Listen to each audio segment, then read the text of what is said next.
Endurance Junkie Podcast, episode 73.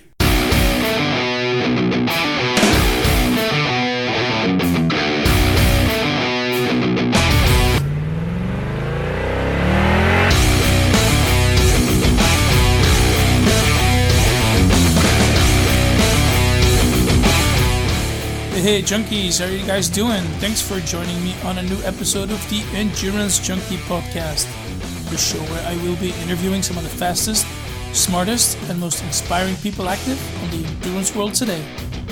Joining me now is Jocelyn McCauley, and she just finished the top 10 in Kona.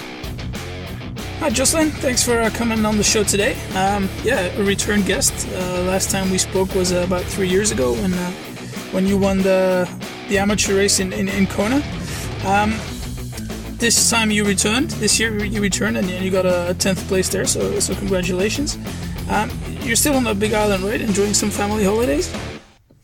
Yeah. Thanks for having me on the show, and great to be back in the Big Island and in Kona and everything. And yeah, whenever I do these long trips, we decide to, take about, a week after a race just to enjoy. I mean, Hawaii is still in America, but it's still a very long trip away, so we might as well enjoy the trip. Yeah, good stuff. I mentioned it before. Last time we spoke, you won the amateur race in Kona. You placed, I think, somewhere around top 25 on the female field. And you were sort of like figuring out if you wanted to stay amateur or try it as a pro. Obviously you decided to switch to the pro lifestyle. What made you make that decision at the end? Yeah. I mean, I was top 25, but it's just so hard to compare the amateur race to the pro race. I mean, especially now as I'm a pro, I realize how great difference that is. So, but yeah, I mean, it was a big family decision. I mean, you have a family and you understand how much everything impacts them. And so, with the daughter at that point, she was, just over 1. She was a year and a half when I did Kona, and my husband and everything. And I was working at the time as well. So, I had, family, I had church responsibilities, my husband, my daughter, and work and triathlon. And one of them just was going to go, just because I didn't have enough time in the day. And so, we decided, my husband has a good job, makes a fine living. And so, just to try this out and to, go and see what I could do. So in the end, it was, purely a financial decision, and the fact that your husband got a good job sort of allowed you to take that risk and give it a go for a couple of years? I mean, I think that there was a lot more than just purely finances. But, that's one of the decision makers for sure. Yeah. Okay, so you went pro. You quit your job. Fill your days with swimming, biking, and running. Obviously, does that mean you have a bit more time for your family, except for when you go abroad and race? Or am I seeing that wrong? Something that my husband recommended, and I listen to him rarely. So, was, let's make sure that, 5 p.m. and later is family time. And that's when, we have, I'm not doing any workouts or anything. And so I really tried to incorporate that in this last year, just because it was just kind of, I had all day. And so when do I do my workouts? Well, I can do them whenever, and, things like that. And so I really tried to embrace that and, make sure that we have, just family time after 5 p.m. It's just, more fun. And as my daughter has gotten older, she's 4.5 now, I've tried to incorporate her into my workouts. And so she can do a pedal bike now, which is awesome. And comes on my easy jogs with me and things like that. And then I am on my trainer and treadmill a lot at home, so she can play by my trainer, and I am riding along. And and things. So, and then whenever I go to the swimming pool, she loves the child watch there and thinks it's the coolest thing because we don't have Barbies at home and they have Barbies. So that's her Barbie fix when I go swimming. Sounds like a good setup then in the end. Yeah.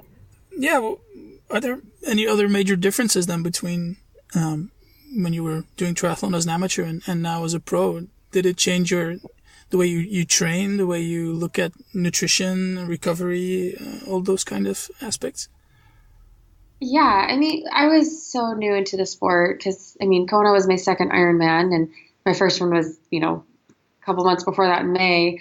So, I mean, like, it's been a massive, massive learning curve. And I've actually done a blog post every year about, my first year learnings as a pro, my second year learnings as a pro, and, and it usually comes out in February or March. And so I'll post another one about my third year learnings as a pro, but it's just year after year learning more and changing more to continue to progress. I mean, like you said, like nutrition has taken a 180 this year. Then I see a PT once a week for, full body releases. I see a chiropractor every other week. I see a massage therapist at least once a month. And then, I mean, I've always had Sundays off. It's my family day. It's my no triathlon thinking day and things like that. So I try to like sign off of the triathlon world on my Sundays. And I think that is a massive key in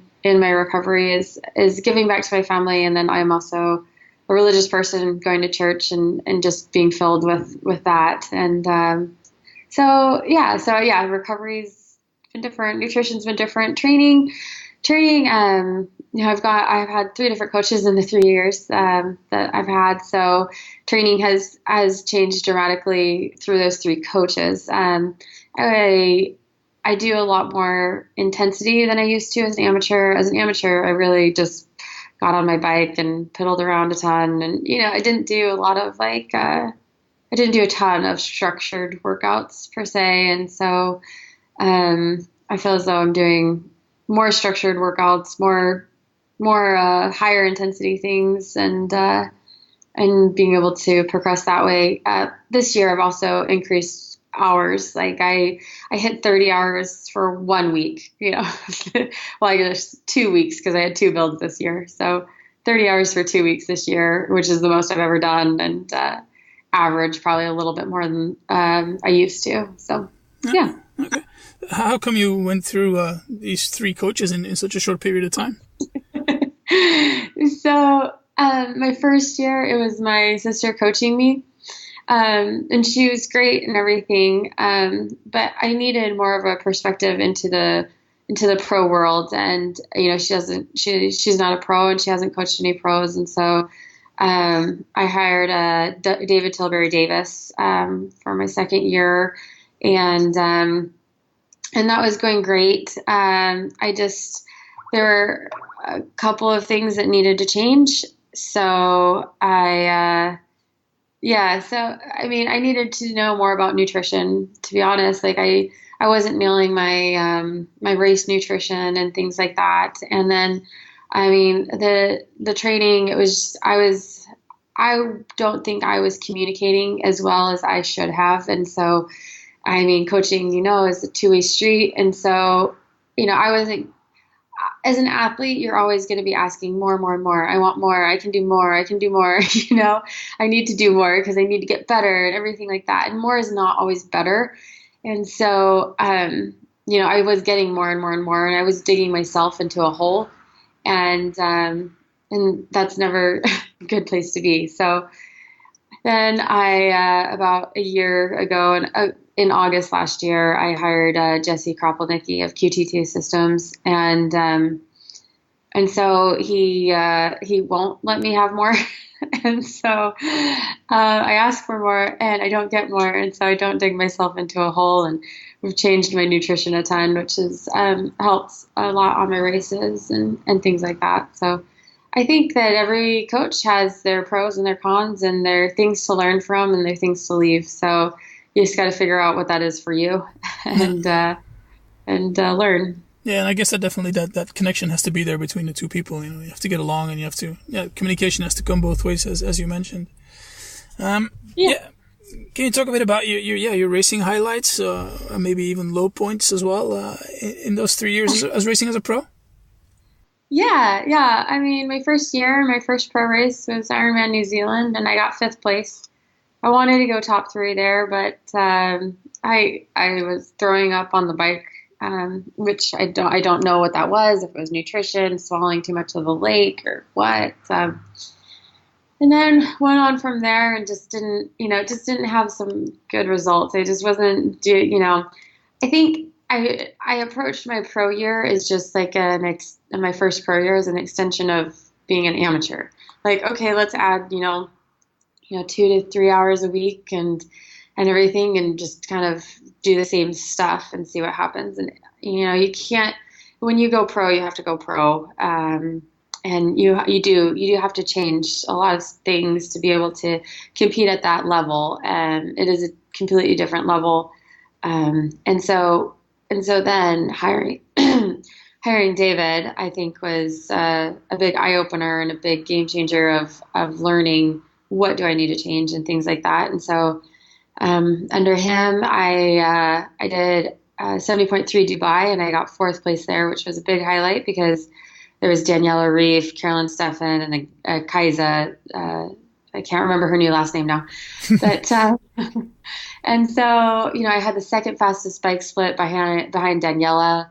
I was making up time on Daniela the first half of that bike ride and things like that. So it was just a huge eye opener. Like, wow, I can ride with these, big dogs. I can play with the big dogs, and I'm out here and actually competing at that level. And then I was digging myself into a hole, and in New Zealand, I got sick and I had to pull out of the race.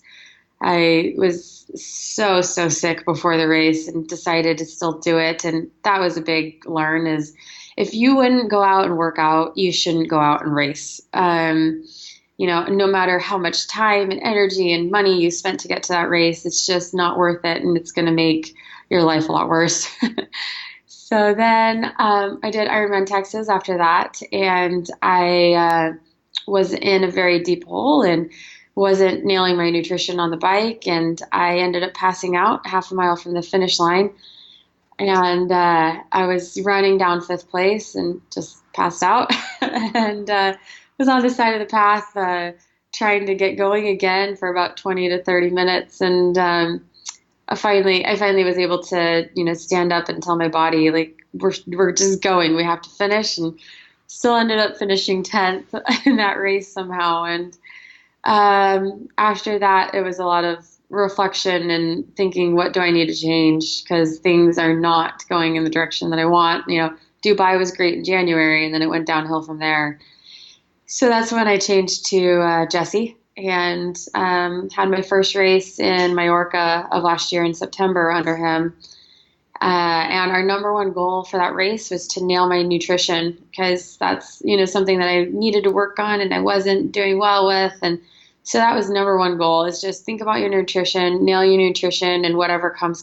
We got to at least nail nutrition for one race. And I ended up winning that race and breaking the course record, breaking the run course record. I ran a 3:03. So I was like, wow, this is amazing. I mean, granted, at the end of September, there aren't a lot of people, a lot of pro, like A-level pros there and things, because they're all in Kona. But it was still a very good race and very exciting. After that, I had a couple more low points, like Bahrain. I went the wrong way on the course, and I got DQ'd, obviously, because I cut 2K off the course accidentally, accidentally. And so going that far away and everything and getting DQ'd is never fun. And then did Dubai in January, which is another long trip. And I was 1K into the bike, and I was like, my bike isn't handling right. What is this? And you have a couple of cobbles the first 1K into that bike. And so I figured it was the cobbles, but then realized I had a flat. And, went over and we changed it super fast. And then I blew my CO2 and I only had one CO2. And so I was, trying to wave someone down, the officials or anything, and I couldn't. And so I ended up walking back to T1 and calling it a day because I was so far behind. There was no point in finishing that race. And so that was another low point. And then I did Ironman New Zealand and really wanted to win that race. And I went in like thinking, I can totally win this race. I want to win this race, and putting a ton of stress on myself. And so when I got to New Zealand, I was just under this huge mound of stress that I put on myself and expectations I had put on myself. And that was a big turning point of learning, look, you got to change your mindset. We can't think about these outcome goals of, I need to win this race, and things, because I didn't have points. I only had points from Mallorca and I needed points for Kona. And so I had to win this race, and all these external pressures I was putting on myself. And I was able to change that mindset going into the race about a week before the race, and just thinking about, no, we got to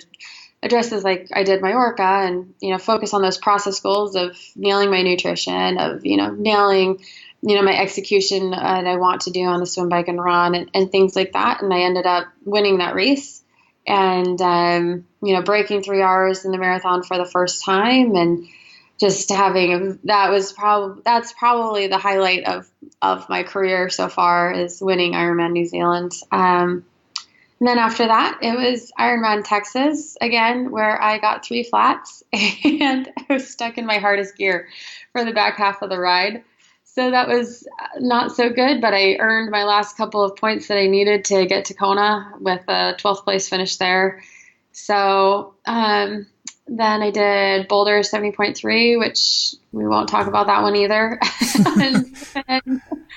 and then Vichy, which I was able to win 70.3 over in France, which was an awesome race and an awesome venue to do. So yeah, and then Kona. It's been a bumpy ride. It's the least you can say.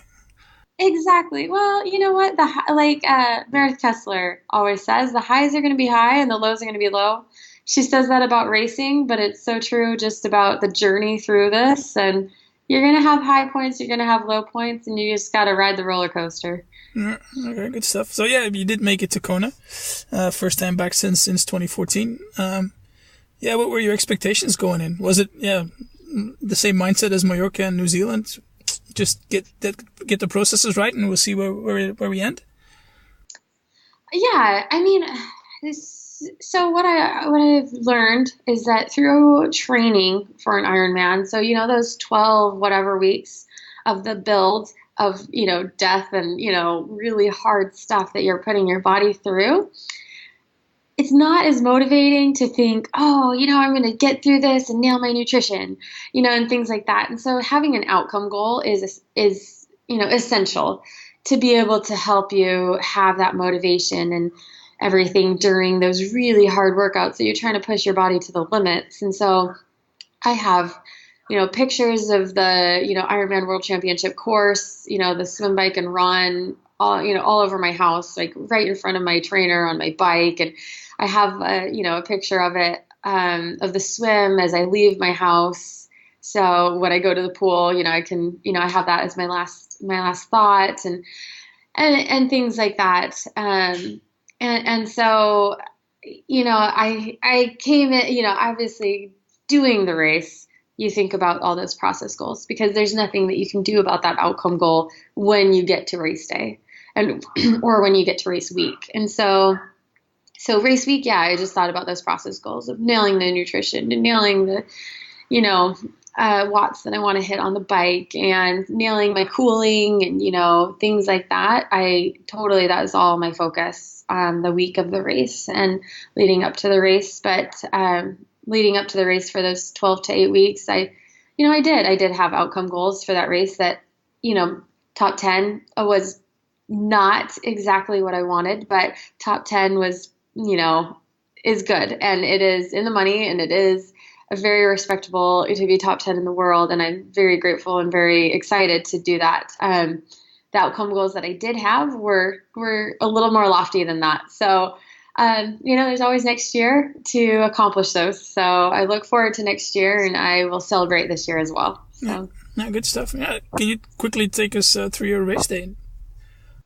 Yeah. So getting in the swim, lined up to the very left-hand side, and gun go off, and had a great start. We've been focusing on those first 400 strokes to get out fast and hard, and made the chase pack with Daniela, with Celine, Rachel, all those people. So in that chase pack, so was super excited to be there. I didn't know at the time, but made it with them through the first turn, and then the turn back to the pier got dropped. I didn't know that there was going to be a massive surge then, and I was not prepared for that. So got dropped and lost like a minute and a half on them. So came out a minute and a half in no man's land between the front pack and the chase pack. The chase pack and the second pack, and so. Got off onto my bike, and I just wasn't clicking. Well, I started cramping coming back in to the pier on the swim, and I've never cramped in my life like that. So I don't know what was up, what was wrong. Got out on the bike, and I was trying to race by watts. I've been racing by heart rate for the majority of my other races, and I don't generally look at watts. And so I train by watts, and I train by heart rate. I train by both. So we decided to do watts on this race, and I was racing my watts and my power, and it was not coming to me fluidly like it has in training. And it was getting frustrating, and just not going how I wanted it to and everything. And so I actually ended up changing over to racing by heart rate. So it was, not going to be as frustrating, and I knew how to race by heart rate, and I could tell with my, that with the heat and everything like that, where my effort was. So changed over to heart rate after the first hour and a half, and just raced by heart rate from then on. And it's just, no pedal stroke was an easy pedal stroke that day. I ended up cramping my adductors on my legs basically were cramping up on the bike. And there were points where I had to stop for a second because the cramping was that bad and that intense. Not stop on the side of the road, but, soft pedal kind of thing for a second or two, and just kind of rub my leg out for a little bit. But, you have good days and you have bad days, and it just stinks to have a not amazing day on an amazing day. So, came off the bike in 10th place and went on to the run. And again, I just couldn't get that, free, fresh kind of feeling that I've felt like my majority of my other races, on the run. And so, I just kept trying to, keep cool, get ice down me, get fluid in me and everything like that. And I had so much family out there on the course, and, it just kept not clicking. I got passed. I think I went down into 12th place, and I then passed into 11th and went into the energy labs. And something that my coach has always said is, going into the energy labs and then coming home, you can add or you can subtract about 5 places, and then it's just up to you, because those places are so close together. You can add or subtract. And so I was coming out of the energy labs, and one of my sisters was there at the time, and she was yelling at me, obviously, and she said you can go get 10th place. You can go get it. I promise you, if you just keep this pace or go a little bit faster, you can get it. So I don't know what happened, but something switched in my mind or body or something. And I was like, okay, I can do this. And so that was the last 9 miles of the race. And I was pretty far behind 10th place, but I ended up making up 8 minutes in the last 9 miles to be able to get into 10th place. I passed Marine Huff in the last aid station about a mile away from the finish line. Sprinting down Polani, and or what I felt like was a sprint, and got to the finish 10 seconds behind 9th place, and 2 minutes in front of Noreen Huff after passing her a mile away. So it was a good last couple miles for sure, but wish it was a good, 112 miles. But yeah, or 140.6 miles really. So yeah, but it was a good finish. It was so happy to. I don't think I would have been as grateful for 10th place if I hadn't had the last 9 miles that I did and actually changed that, mind or, body or whatever it was, to go into actual race mode. So it was like a mental battle for most of the day for you then. It was. Yeah. Does that mean you've got some unfinished business there and definitely want to return in 2018 to improve on this year's performance? For sure. I mean, yeah, there's tons of unfinished business there. And yeah, for sure, I'm returning in 2018. I mean, I already have almost enough points to get there. So really I have to do a full Ironman, like knock on wood, right? Like, because I haven't always had great races, but, finish a good Ironman and get back there. So. Yeah. What's the plan going to be for 2018? Have you got that figured out yet? Yeah, pretty much, because I don't race on Sundays. And so my race schedule is usually pretty set for me. I'm going to do 70.3 Taupo in December, which is a new ad for me. I've never done that one, and Taupo, New Zealand. And then in January, do Dubai 70.3, and then Taupo, defend my title out in New Zealand in March. And then do Ironman Texas. It's like 8 weeks later in April, because I also have a lot of unfinished business in Texas, and I have a lot of different goals that I want to have accomplished in Texas. It's a very fast, flat course that can break some records.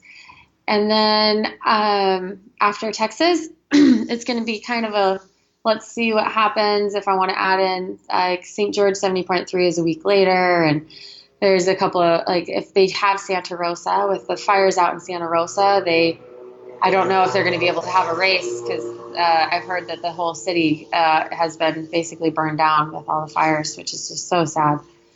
And then Vichy, it was a good race to build up into Kona, so I'll do Vichy 70.3 next year as well. Okay, no, sounds really good position to be in, that you can do these Ironmans up until April, and then take the rest of the season off and do some shorter races and work on some speed and go into Kona relatively fresh. Yeah. All right. Thanks for your time, Jocelyn. Thanks for hooking up again. How can people get in touch with you if they want to? Yeah, my website, jocelynmccauley.com, or I am on Instagram and Twitter. Instagram is Jocelyn McCauley. Twitter is JOCE McCauley, and then Facebook, Jocelyn Gardner McCauley. So yeah. Thank you so much for your time. No problem. I'll put those links up on the show notes page. Feel free to give some love to your sponsors. Yeah, I mean, right now I'm on Big Sexy Racing for this year, and so all of their sponsors, they have like Beet Juice Performer, Reynolds Wheels, Rotor, Power and 2, Power Meter I ride on, which I love. And then my bike sponsor, who has been an absolutely lifesaver in Kona, is Quintana Roo. Nutrition F2C, First Across, has been awesome and very delicious. And then Own Way Apparel is who does all my apparel. So been great people to work with, and so blessed to have a great team behind me. Yeah, cool. I'll put those links up on the website as well. Anything else you want to plug?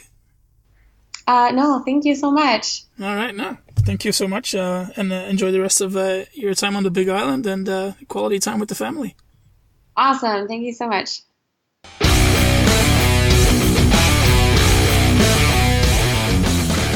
right, Junkies, thanks for listening to this episode with Jocelyn McCauley. Now, you may have noticed the audio quality was way below par on my end here, so I do have to apologize for that. The time difference between Hawaii and Belgium at the time of recording made me tape this episode from my car during my son's soccer practice instead of from my regular studio, so far from optimal conditions, and again, my apologies for that. Nevertheless, I still hope you'll join me next time when I catch up with the silver medalist of the 70.3 World Champs, Ben Canute. All right, cheers.